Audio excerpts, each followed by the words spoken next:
हेल' लोगोफोर खुलुमबाय बयनिसिमबो लोगोफोर आङो दिनैहाय नोंसोरनि सिगाङाव बेखौनो बुंग्रोनो सानदों मैया थांनाय 10 जुलाइआव जोंनि बर'नि गेदेमा दैदेनगिरि एनडिएफबि बारग' आफादगिरि रन्जन दैमारि सारनि देहायाव कभिड-19 बेखौ मोननाय जादों होननानै जोङो खौरां बिजोंफोरनिफ्राय मिन्थिनो मोननाय जादों।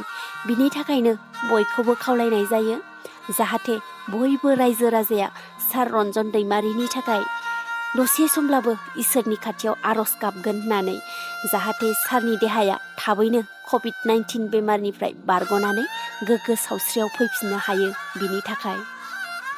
लोगोफोर आङो दिनैहाय नोंसोरनि सिगाङाव नैबे फंसे बाथ्राखौ बुंनो सानबावदों जेनाखि ससियेल मिडियाफोराव गावजों गावनो नङै बाथ्राफोरखौ लानानै गाज्रि रावफोरजों दान्थे बिदान्थे जालायबाय थानाय बिनि सायाव। नोंगौ दिनैनि हालोदखौ नायनानै जोङो गाव गावनि मेगनजोंनो नुनो मोनगासिनो दङ जे समाजा बबे बिथिंजों आवगायलांगासिनो दङ।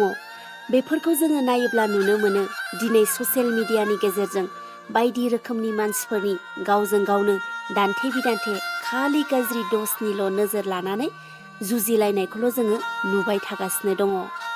नाथाय बेफोरबायदि गावजों गावनो गाज्रि मोजांजों जुजिलायबाय थानाया समाजाव गुबुंले खालामनानै समाजखौ गोजोननाय गैयै खालामनोसो थांगासिनो दङ। जुदि बेफोरबायदि गावजों गावनो नङै बाथ्राफोरखौ लानानै दान्थे बिदान्थे जाबाय थायोब्ला समाजा बिब्दिजोंनो गुबुंले जानानै आन्दायनायजों जोङो गावजों गावनो हिंसा हिंसि जालायनायनि गेजेरजों गोबां खैफोदाव गोग्लैनायखौसो जोङो बांसिन नुगासिनो।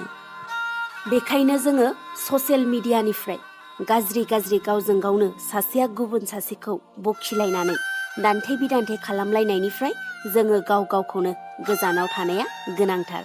मानो होनोब्ला मोजाङा जेब्लाबो मोजांखा, गाज्रिया जेब्लाबो गाज्रिखा।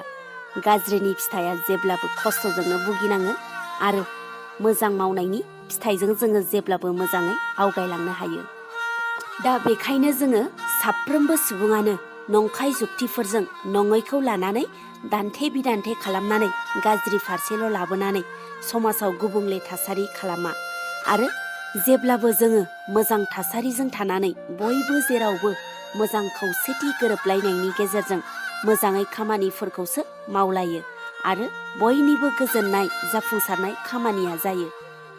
बे रोखोमै जानायासो बयबो सुबुंनि मावनो गोनां हाबा होननानै आङो सानो।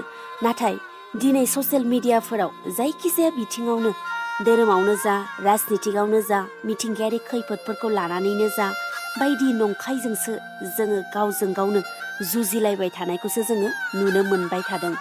जुदि बेबायदि गावजों गावनो जाबाय थायोब्ला सुबुं समाजा मोनसे गाज्रि गोहोम खोख्लैनाया बारानिफ्राय बारा जाबोगोन आरो समाजाव गोजोन गैयै थासारिया सोमजिगोन। बेखायनो आङो जोबथारनायाव बेखौनो खावलायनो सानबावो बयबो सुबुङानो गावजों गाव गोरोन्थि सानलायाजासे बयबो समानैनो गोग्गो समाज दानायाव आवगायबोनो हायो। बेखिनियानोसै लोगोफोर आंनि बुंनो गोसो जानाया। बाय बाय।